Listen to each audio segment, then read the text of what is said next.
Hey everybody, this is Jeff Amrine, founder and managing director of Startup Junkie. Startup Junkie is an entrepreneurial support organization. We're here to provide free services. We run accelerators. If you want to learn more about what we can do for you, check us out at startupjunkie.org. All right, welcome everybody to another episode of the Startup Junkies podcast. Thanks for joining us and tuning in from wherever or however you're joining us today. Be sure to like, share, subscribe, all that stuff you always hear from every YouTube video or podcast you've ever heard in your entire life. My name's Caleb Talley. I'm a Startup Junkie, and I'm joined by my Startup Junkie podcast co-hosts, Daniel Koonce and Harrison Kitson. How's it going, guys? It's going well. It's a beautiful 70 degrees November day here in Northwest Arkansas. Nice and balmy. Yeah. How are you doing, Caleb? Doing great. Can't complain. Another day in paradise. We're excited to be joined by today's guest and new friend, Nathan Rosenberg, founder and CEO of Farmblox. How's it going, Nathan? Good. It's a cool 55 degrees here in Boston, so not quite as nice as it is in Arkansas, but can't complain. Well, I would say that I would rather it be really cold and put me in that Christmas spirit. But being in Boston, you're probably thinking, we've got plenty of time for that. That is the season, isn't it? Right. So tell us, Nathan, give us the origin story. If this was your Marvel, prequel, what's Nathan's story? Oh boy. Yeah, we got to go way back. So I actually did not grow up in Boston. I grew up on the other coast, the better coast. And don't let me, say otherwise, basically. So I grew up basically in the woods outside of Seattle, basically surrounded by farms. I spent high school doing robotics clubs, working on the farm up the street, sort of a kind of a weird split there. I went to school where I met my co-founders here in Massachusetts, WPI, and we started what is now the genesis of Farmblox, which was called Robotics. Basically, we took both my knowledges of farming and robotics, and we tried to do basically robots growing stuff inside of 40-foot shipping containers. So we went about a year and a half down that path. We realized, along with the rest of the vertical farming industry, that if you have to pay for the sun, it's not a great business model. Also, there's very few things you can actually grow on a shelf inside a shipping container. And so we did kind of a large pivot back in 22, and we refocused on existing farms and their existing labor needs. So we took a lot of the technology we developed in doing those container farms, and we packaged in such a way to help existing farmers. So kind of a long journey, but now we're here, and we're across almost 70 farms across the United States, most of which are maple syrup farms in the Northeast, Canada, sort of our beachhead market. We're also heading out to California these days a lot on vineyards and orchards. So helping with irrigation monitoring, helping with the even worse labor shortages out there, helping farmers just automate. Yeah, that seems pretty awesome. Can you tell our listeners, maybe go into a deeper dive about Farmblox, and maybe how do you solve those water shortages, labor shortages, et cetera? Yeah, so Farmblox is basically, the best I could describe it to anyone is Zapier, but for physical stuff on farms. So basically making automations, connecting physical stuff together. So like if you want to turn on your water if it hasn't rained in 3 weeks, or if your soil is dry, you can set up an automation to do that. If all you care about is monitoring your maple collection tubes on your maple syrup farms to detect if there's a leak across their thousands of miles of tubing, you can get alerted when that happens, and you can set up an automation to do that. So basically what we're supplementing is a farmer having to go out there and do this themselves when they could just do it from their phone. It saves an average farmer like up to 75% of their time. I mean, just imagine that 75% of a farmer's time is just spent going out and turning on a valve or checking to see if something's broken and fixing it. And so we saw that and we're like, oh, that's kind of stupid. Like every other industry, you just see it from your phone and press a button and fix it right there. Um, and so we set out to make something the farmers actually want to use, and use it in the way that makes sense for their operation, not how the Silicon Valley tech entrepreneur thinks it should be done on a farm, which seems to resonate very well. Well, speaking of that, what's your relationship with, kind of farming and farm culture? Like, how did that, given that I can understand where there's probably a gap between a Silicon Valley entrepreneur and a farmer's day to day. Yeah, it's definitely two different worlds, which has been a problem basically for any startup trying to enter the space in the past. I did work on a farm in high school, but I would definitely not call myself a farmer. We have a few farmers on the team. One in particular who's heading up our maple market at this point. But what I do know about farmers, and just talking to hundreds of thousands of farmers, is that it's usually a generational occupation. So they didn't just get into it themselves, although there is a new wave of that. It's usually 5-6 generations, usually on the same plot of land. The knowledge has been gained over 100 years. And it's a very conservative industry because it's such a risky industry, right? So if you go, some farms, if you even go one season and have a bad year, you're out of business. And so to change anything in your day-to-day operations is very risky. For good reason. And so if you're going to add in any technology to that, it needs to be something that just kind of works and it makes sense and it doesn't change how they do things too much, so they can test things out over several years. How's that challenge been, like talking to these farmers and trying to kind of convince them that automation could help them with efficiency and all those kind of things? Because I imagine that if these farmers have been building up practices for hundreds of years, the pushback against kind of what you're doing might be quite strong from some people. It can be. So what we've learned is you can never tell a farmer what to do. That just does not go over well.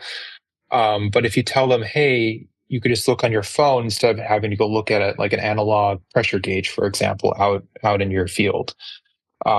It's the same thing. It's just you're not walking out there. And so you're not changing what they do. You're just making it more efficient.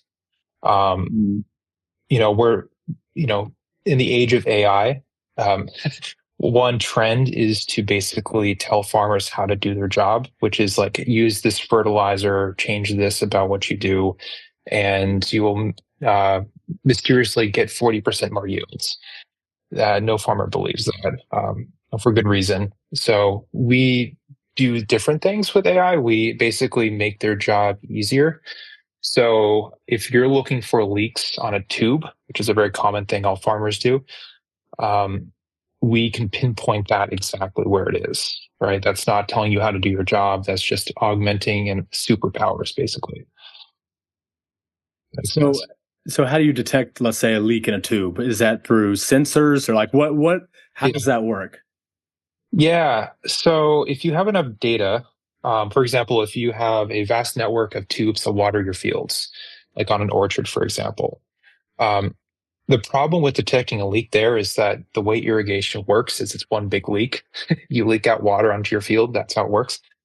And so if you want to detect something that's unwanted, like a big geyser of water, because you got a big gash in your irrigation line, that's very hard to detect by just looking at the data itself. And so we've been developing AI to look at historical trends in pressure on those water lines and basically triangulate where a leak happens within a certain margin of error. But it's definitely not something a human eye could tell from just looking at pressure data. Yeah, that's awesome. I'm curious, given that we're from Arkansas or in Arkansas, I'm from Arkansas. Yeah. I'm from East Arkansas, whereas it's rice fields, cotton fields, row crops. You mentioned that you're kind of working up in the northeast in maple production, and then out west in the orchards and in the vineyards. what is kind of the strategy around, the southern portion or Midwest portion of the United States, where you've got probably the highest density of farmland, farm production in Arkansas specifically, number one producer in the nation of rice, number 2 or 3 soybean. It's such a dominant industry, and so just curious how that factors into the growth strategy. Yeah, that's a great question. So we're highly focused on crops that don't need to be harvested, basically being ripped up and replanted. So row crops, we are somewhat in that, but we're highly focused on crops that are permanent specialty crops, we call them. So like orchards, obviously don't replant a tree every year. Vineyards, maple syrup, you have woods that have existed for hundreds of years. That's because it's very difficult and it reduces the value that we deliver if a farmer has to go out in the field to remove all the sensors before they can harvest. There are certain companies working on ways to do this. There's one that uses like potato-shaped soil sensors that they actually bury and harvest with potatoes, which is pretty cool. But it's a very hard problem, and so and also it's a very low-value crop. It's a commodities crop versus our beachhead markets are more high-value, more specialty crop. It makes sense. It's a little bit easier. Where does aquaculture fit in with that as far as kind of, where that lands as far as specialty versus, the row crop aspect? Yeah, it's definitely specialty. We have had a few people approach us about doing that. It's interesting. They have interesting problems, especially around pumps and monitoring of water quality and stuff like that. But we haven't ventured down that path yet. It's definitely something that people have approached us. So the reason I ask is because I feel like there would probably be a level of permanence around the infrastructure around, aquaculture. And just another fun fact, Arkansas invented aquaculture. It produces the world's largest amount of goldfish. If you buy a goldfish in just about any PetSmart in the country, it probably came from Lone Oak, Arkansas. I did not know that. Fun fact, but there is a level of permanence to kind of that infrastructure there, and those, those ponds and the monitoring the water and all that. Yeah. I was just curious. Yeah, we have had. Speaking of the holidays, cranberry bogs are another big one for us. Fun fact: Massachusetts is one of the top producers of cranberries. It's like the only thing we produce in Massachusetts at any scale whatsoever. We'll make some good beer. That's true. Yeah, we do make some good beer up here. That's awesome. I love all the fun facts that you're giving us, Caleb, by the way, because I didn't know any of that. So write that down. I'm quizzing you later. I literally wrote that down just now. So a big part of Startup Junkie is our events. We had over 200 events last year in 2023, ranging from pitch competitions to networking opportunities to educational workshops. And these are always free for everyone to attend. They support entrepreneurs here in Northwest Arkansas, and we want to see you at Startup Junkie events. To learn more or sign up, visit startupjunkie.org. Speak a little bit about what y'all's plans are for the future and kind of what are the next steps. Yeah. So it's interesting. One of our goals for the company is outside of obviously growing as a company, is having a big impact on water usage, especially out in California, the West Coast. It turns out a few of the people we're talking to use more water than like Los Angeles as an entity. And one of our goals is to be able to reduce that by 50%. And I think it's possible if you automate it the right way. Which would just wipe all Los Angeles off the map by doing that, which would be crazy. But that's one goal. Another goal is to get out into Europe. Europe has a lot of specialty crops. They also grow a lot of their food indoors, unlike the United States, which is pretty cool. But yeah, it's basically just to grow in those big 3 markets I talked about, which is vineyards, orchards, and maple. Tons of headroom there. So. When you're working with these vineyards, orchards, and these maple syrup farms, is there like a limit on the size of the farms? No, although at a certain point, like on the low end, it just doesn't make sense because you could just see everything from your house. Yeah. But yeah, as you get larger, actually the problems get exponentially larger, versus the acreage you have. And so we're actually seeing a lot more demand on the larger end, just because you have basically the same number of people as like a medium-sized farm to manage hundreds of thousands of more acres. So one problem we're seeing in California, actually, which is not something I'd ever expect monitoring to help with, which is they have a lot of problems with copper theft. And so if you have like several hundred pump sites with these huge water pumps, you might not go to one of those for weeks, and especially in the off season. And people will come in and actually steal hundreds of feet of this heavy gauge copper wire. And then you go there and you can never turn on your pump, and it's like $100,000 to replace. The same with fertilizer, like liquid fertilizer. They'll just bring up a trailer, pump the fertilizer in, and then replace it with water. So then the next season they go to fertilize, and they think they're fertilizing, but it's just water. So it just the problems get bigger. More land, more problems. So what's the? Go ahead. I was going to say, what does winning look like? You kind of talk about kind of this this environmental impact aspect. What does winning look like for Farmblox and for you specifically? Yeah. So I see us as becoming basically the Excel, as Excel is to business, Farmblox is to farming.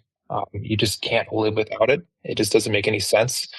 I don't know if anyone can imagine the days of business before spreadsheets. So basically the operating system of farms is where we want to become. Basically all sensors that go on a farm integrate with us. It's like everything integrates with Slack these days for a business. We also want to open up an app store so other people can build on top of our platform. So you don't actually have to go out there and convince a farm to go put hardware devices across their field. You can use that data and build applications on top of it. One of the big ones we're working on right now is around the carbon space. So basically, using our soil sensors, our soil probes, to verify carbon being sequestered on a farm. I don't know if you guys know about the carbon market, but agriculture is a big source of that, where farmers can actually get carbon credits and sell them to big companies for like $20 an acre, which is just, they don't have to do anything. They just have to sign up, which is pretty cool. So kind of talking about your platform, is it the same for every farmer, or can specific farmers kind of customize it based on their needs?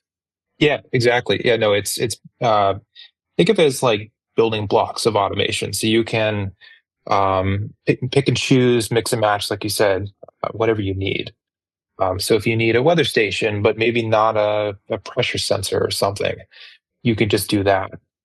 But different options kind of unlock once you build out your infrastructure. So if you want to match a weather station with a soil probe to see what your soil is, and like something to turn on your pump, you could do that and build it out that way. Yeah, that's awesome. I was doing some homework looking at your website, and it says that Farmblox is enabling partners like farms and universities nationwide to gain better insights and make informed decisions. Can you kind of tell us about some of these partnerships and the insights you've gained from working with them? Yeah. Universities have been quite helpful for us. They typically are way ahead of the curve when it comes to adopting new stuff, new technology, new practices. And farmers tend to look at them as what to do. So they come out with a new report, they'll just follow it. And that's basically the same across all crops. And so one of our strategic ways to expand, especially in the future, is to partner with those universities. So we're proud to say, I think we work with every single university doing maple research in the United States right now, which is pretty cool. Cornell, UVM, there's a few other ones too. But yeah, so that's pretty awesome. Another one we do is working with like equipment providers. In the maple space, we work with Becker Pumps. They're one of the big vacuum pump manufacturers. Every maple farm at scale has a vacuum pump. We're getting into partnerships. I can't quite announce yet, but in the vineyard and orchard space too, which is pretty cool. Yeah, that's awesome. Are there any specific partnerships or specific kind of like client stories that you have of how your tools have kind of impacted them? Yeah. In terms of partnerships, a big one is the universities.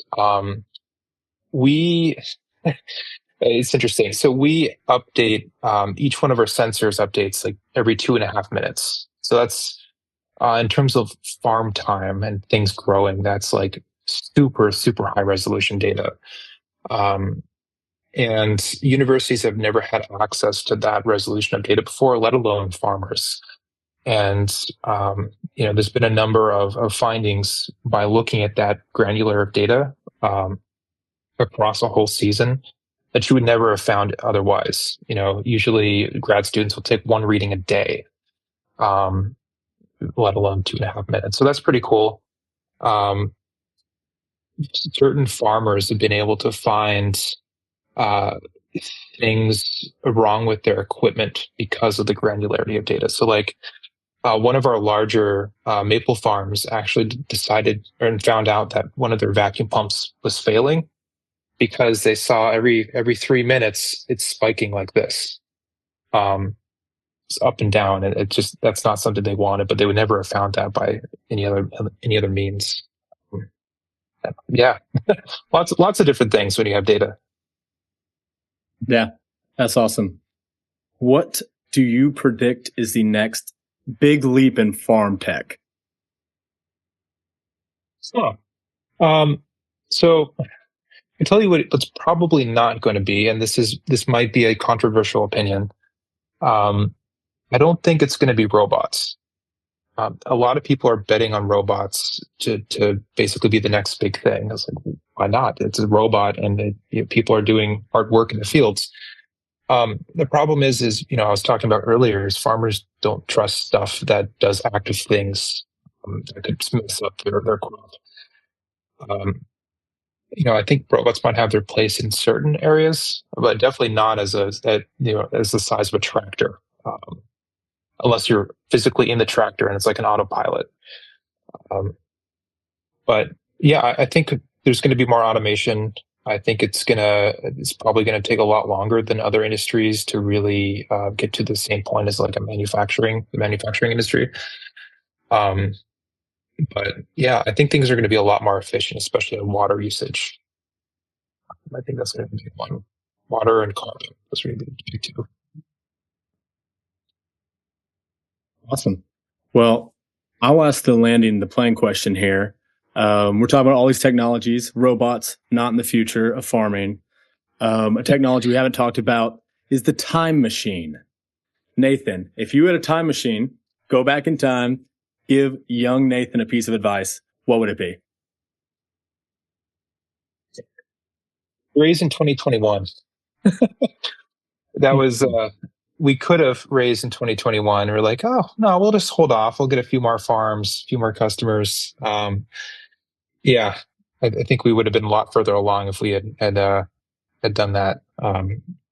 We decided to raise starting in the worst time ever to raise for a startup, which was in 22. And so, yeah, if that was pick one thing, that would be go back to 2021 and say, hey, move faster.